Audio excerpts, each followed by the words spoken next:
እንደሱ አይደለም የሚሰራው። የእግዚአብሔር ቤት የሚሰራው በእግዚአብሔር ምንድነው? መንፈስ ነው ይላቸዋል። ስለዚህ ሰባቱን የእግዚአብሔር መናፍስትና ሰባቱ ከዋክብት የሚለው እንደዚህ ነው። ስለዚህ እኔ አገልጋዮቹን የምሾም የምሽር እኔ ነኝ። እንደ ከዋክብት ስለማበራችሁ ወደ ምን ተጠጉላል? ወደ መንፈስ ቅዱስ ተጠጉላቸው።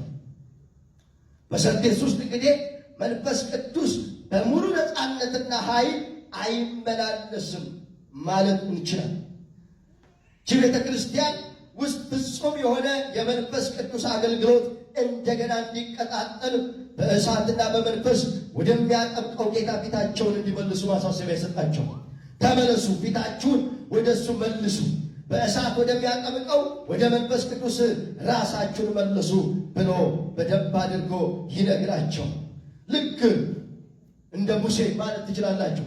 ሙሴ በተራራ በመቆየቱ መልካም ነው። ዳሩ ግን ሙሴ ከሕዝቡ መካከል ቢቀመጥ ኖሮ፣ ከሕዝቡ አብሮ ቢሆን ኖሮ፣ እያወራ ቢቀመጥ ኖሮ፣ እየተጫወተ እያፌዘ ቢቀመጥ ኖሮ እመኑኝ እንደ አሮን ጣዖት ይሠራ ነበረ። ሙሴ ጣዖት ያልሰራበት ዋናው ምክንያት እግዚአብሔር ወዳለበት ወደ ተራራው፣ እግዚአብሔር ወደሚገኝበት ወደ ተራራው፣ እግዚአብሔር ሕልውና ወደሚሰማበት ሕልውናው ወዳለበት ወደዛ ተራራ ወጥቶ ስለነበረ ወንድሞች ወጥቶ ስለነበረ ከሕዝቡ ጋር አብሮ የሚጫወትበት ጊዜ አልነበረም። ከሕዝቡ ጋር እንቆቅልሽ የሚገጣጠምበት ጊዜ አልነበረም። ከሕዝቡ ጋር የሚያፌዝበት ጊዜ አልነበረው። ሰውየው ከእግዚአብሔር ጋር ብቻ ነው የሚገናኘው። ይህ ሰው ከእግዚአብሔር ጋር ከመገናኘት የተነሳ በደንብ ስሙኝ፣ እሱ ተራራ ላይ ነው ያለው። ወንድሙ አሮን ግን ከሕዝቡ ጋር ነበር። ከሕዝብ ጋር ሁልጊዜ መዋል ስትጀምሩ ጣዖት መስራት ትጀምራላችሁ፣ መመሳሰል ትጀምራላችሁ፣ አንድ መሆን ትጀምራላችሁ። ስለዚህ አሁን በዚህ ዘመን ምን ያስፈልጋል ካላችሁኝ፣ እግዚአብሔር ወደሚገኝበት ስፍራ ልንሆን ይገባል። እግዚአብሔር ያለበት ስፍራ ልንሆን ይገባል። በወረደ ቁጥር ሰው በወረደ ቁጥር አብረን ልንሆን አይገባም። ከፍታችንን አስጠብቀን ልንቀጥል ይገባል። በመንፈስ ልንነድ ይገባል።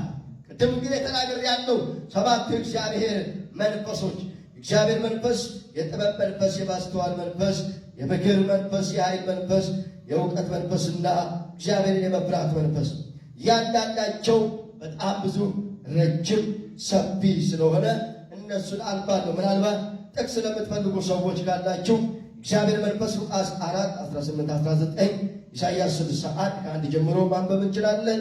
የጥበብ መንፈስ ደግሞ ለማግኘት ከፈለጋችሁ ያዕቆብ 3 ከ15-17፣ ያዕቆብ 1:5፣ ቆላትያስ 4:5 እንዲሁም ደግሞ የማስተዋል መንፈስን ደግሞ ለማወቅ ለማግኘት የምትፈልጉ ቆላትያስ ምዕራፍ 2:22 እንዲሁም ደግሞ ሁለተኛ ጢሞቴዎስ ምዕራፍ 2:7 የምክር መንፈስ የሚለው ለማግኘት የምትፈልጉ ሉቃስ ምዕራፍ 3:18 ሐዋርያት ሥራ ምዕራፍ 20:27 የኃይል መንፈስ ማርቆስ 5:30 ማቴዎስ 22:29 እንግዲህ ይህን የምነግራችሁ ቤታቸውን እንድታነቡ ስለምፈልግ ነው። እኔ ከጀመርኩት ረጅም ጊዜ ስለሚሆን ለብቻው ራሱን የቻለ አንድ መጽሐፍ ተጽፏል። ምናልባት የተለያየ 1፣ 3፣ 4 መጽሐፍቶችን በዚህ ጉዳይ ላይ ለማየት ሞክሬያለሁ። በጣም ልብ የሚነካ ግን በዚህ መጽሐፍ ላይ ፓስተር ክሪስ ኦላንክ የሚባል ሰው የደቡብ አፍሪካው በጣም ዶክተር የሆነ ሰው ነውና እሱ የጻፈውን መጽሐፍ አግኝታችሁ ብታነቡ እጅግ ዳይናሚክ እውቀትን ታገኛላችሁ። በእንግሊዝኛ ላይ የተጻፈው በአማርኛ ይተርጎም አይተርጎም አላውቅም። የእውቀት መንፈስ ደግሞ ሐዋርያት ሥራ 18:24 አንደኛ ቆሮንቶስ 12:8 ይህንን ልታገኙ ትችላላችሁ። በእግዚአብሔር ቃል ውስጥ በጣም ብዙ ጥቅሶች አሉ። ከነሱ ግን ዋና ዋናዎቹን ነው የነገርኳችሁ። ስለዚህ የመንፈስ ቅዱስ ሙላት ሙሉነቱን ስለሚያሳየን እነዚህ ሰባቱ ከዚህ አንጻር ልናነብ ልናጠና እንችላለን። ስለዚህ ከዚህ አንጻር ምንድን ነው የሚላቸው? እንዲህ ይላል ካለ በኋላ ስራህን አውቃለሁ፣ ሕያው እንደመሆን ስም አለ።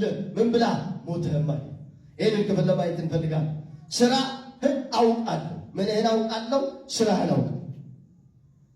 ስለዚህ በሰርዴስ ያለችው ይህች ቤተ ክርስቲያን ስራዋ ምን እንደሆነ እግዚአብሔር ምን ይላል ያውቃል። ስለሚያውቅ ሕያው እንደመሆን ይለዋል። አያችሁ፣ የሞቱ አይደሉም፣ ሕያው ነን እያሉ ነው። በሕይወት አለን እያሉ ነው። እንተነፍሳለን፣ እንወጣለን፣ እንገባለን እያሉ ነው። ነገር ግን እነዚህ ሰዎች ሕያው እንደመሆናቸው ምንድን ናቸው? ሞተዋል፣ በደም ሞተዋል። ስለዚህ ከመሞታቸው የተነሳ የሚነግራቸው ነገር አለ። ምንድን ነው? ለምንድን ነው ሞተሃል የሚለው? የሞተ ነገር ምንድን ነው? በዛ ዘመን አንዳንድ ነገሮችን ልናገር። የሞተ ነገር በተለይ የከረፋ ጠረን ያለው ነገር ነው የሞተ የሚባል። የከረፋ ጠረን ያለው ነገር እሱ ምን ይባላል? የሞተ ነገር ይባላል። ይሄ የሞተ ነገር ምንለው? ድምፅ አልባ፣ ድምፅ የለው። ስትነካኩትም ብትጠሩትም የተለያየ ነገር ብታደርጉትም ምን የለው? ድምፅ አልባ ነው፣ ድምፅ የለው። ሌላው እንቅስቃሴ የለው። ስለዚህ ቤተ ክርስቲያን በተለያየ ነገር እኛ ስም ሕያው እንደ መሆናችን ስም ኖሮን ከሞትን የመሞታችንን ምልክቱ ምንድን ነው ካላችሁኝ፣ ድምፅ አልባነት። ድምፃችሁ አልባ ከሆነ እናንተ ምን ብላችኋል? ሞታችኋል። ምንም በእናንተ ሕይወት ውስጥ እንቅስቃሴ ከሌለ፣ የመንፈስ ቅዱስ እንቅስቃሴ ከሌለ፣ የእግዚአብሔር እንቅስቃሴ ከሌለ እናንተ ሞታችኋል ማለት ነው። ስለዚህ የሞተ ነገር ሲባል ስሜት አልባ ነው፣ እንቅስቃሴ አልባ ነው፣ ድምፅ አልባ። በጥንት ዘመን በተለይ በጥንት ዘመን በዛ በእነሱ በነበሩበት ዘመን